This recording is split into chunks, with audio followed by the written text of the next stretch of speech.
అందరూ ఎలా ఉన్నారు? బాగున్నారా? మేమైతే చాలా బాగున్నాము. చాలా రోజులకైతే మా ఇంట్లో ఫిష్ కర్రీ వండుతున్నాము. వీడియో అయితే లాస్ట్ వరకు చూడండి. ఫిష్ కర్రీ ఎలా ఉందో కామెంట్ చేయండి. వీడియో నచ్చితే లైక్ చేయండి. ముందుగా ఒక కడాయి పెట్టుకుని సరిపడా ఆయిల్ వేసుకుని ఆనియన్స్ పచ్చిమిర్చి వేసి బాగా ఫ్రై అయ్యేంత వరకు ఫ్రై చేసుకున్న తర్వాత ముందుగా కట్ చేసి పెట్టుకున్న టమాటోస్ వేసి అవి కూడా బాగా మగ్గిన తర్వాత అల్లం వెల్లుల్లి పేస్ట్ వేసుకోవాలి. వేసిన తర్వాత బాగా మిక్స్ చేసుకుని ఇందులో కర్రీకి సరిపడా కొంచెం పసుపు అయితే వేసుకోవాలి. వేసుకున్న తర్వాత మొత్తం ఒక్కసారి కలుపుకుని మూత పెట్టేసుకుని ఒక 5 మినిట్స్ అయితే మగ్గిన తర్వాత సాల్ట్ అయితే వేసుకోవాలి.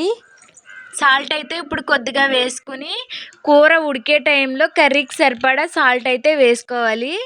ఇప్పుడు కర్రీకి సరిపడా కారం అయితే వేసుకోవాలి. ఇప్పుడు మనం ముందుగా క్లీన్ చేసి పెట్టుకున్న చేపలు అయితే వేసేసుకోవాలి. ఈ చేప పేరైతే శీలావతి చేప అంట. లైవ్ ఫిష్ అయితే తీసుకొచ్చారు. చాలా ఫ్రెష్గా ఉంది.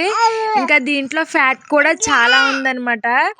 ఇప్పుడైతే చింతపండు పులుసు కలుపుకొని కర్రీలో అయితే వేసేసుకోవాలి. చింతపండు పులుసు అయితే వేసేసుకోవాలి. వేసుకున్న తర్వాత మనం చేపలు ఎప్పుడు గట్టితో తిప్పుకోకూడదు. క్లాత్ పట్టుకుని ఒకసారి అయితే కలుపుకొని హై ఫ్లేమ్లో ఉడికించుకోవాలి.